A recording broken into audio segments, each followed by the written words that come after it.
ராசே, இவ்வளவு நாளில் எங்கிட்ட உனக்கு பிடிச்சது என்ன? அதுவாங்க, உங்க இடது பக்கம் நெஞ்சு தாங்க. ஓ, நானும் அதைத்தான் எதிர்பார்த்தேன். கரெக்டாக சொல்றியே. அப்போ என் இதயத்தில் நீ குடியிருக்கிற. அப்படியெல்லாம் ஒரு சுக்கும் இல்லை. சரியான கஞ்ச பிசினாரி நீங்க. எனக்காவது ஒரு 50 100 வச்சுக்கணும் மனசார கொடுத்துருக்கியல. சட்டையை துவைக்க கழட்டி போடுவிய, அப்போ மறந்து போய் அதில் 50 100 வச்சுருந்தா அதை எடுத்துக்குவேன். அதனால உங்க இடது பக்க பாக்கெட்டை தான் நான் ரொம்ப நேசிக்கிறேன்னு சொல்ல வந்தேன். அப்போ நீ பேசினது வஞ்ச புகழ்ச்சியானி தான். உனக்கிட்ட அதுக்கு மேலே எது எதிர்பார்க்க முடியும்? நீங்க கேட்டதுக்கு நான் உண்மையை தான் சொன்னேன். எங்க நீங்க சொல்லுங்க பார்ப்போம், எனக்கிட்ட உங்களுக்கு பிடிச்சது என்ன? அதே இடது பக்கம்தான். அதே இடது பக்கமா? ஆமாம், உன்னோட இடது கை எனக்கு ரொம்ப பிடிக்கும். யோ, இடது கைனாலே நொட்டாங்கைன்னு சொல்லுவாங்க, பீச்சாங்கைன்னு சொல்லுவாங்க. அதை போய் ஏன் ரொம்ப பிடிக்குதுங்கிற? எங்கே உன் இடது கையை காமி. ஆமாம், இது ஏன் இந்த விரலில் வெள்ளி மோதிரம் கிடக்கு?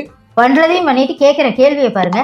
அதே அதுல இருந்து தங்க மோதிரத்தை எடுத்துக்கொண்டே அடகு வச்சுட்டியல்ல, அப்புறம் என்ன, வெள்ளி மோதிரம் தான் கிடக்கும். இப்போ தெரியுதா எனக்கு ஏன் இடது கை பிடிக்குதுன்னு? இடது கிடது சரியா போச்சு.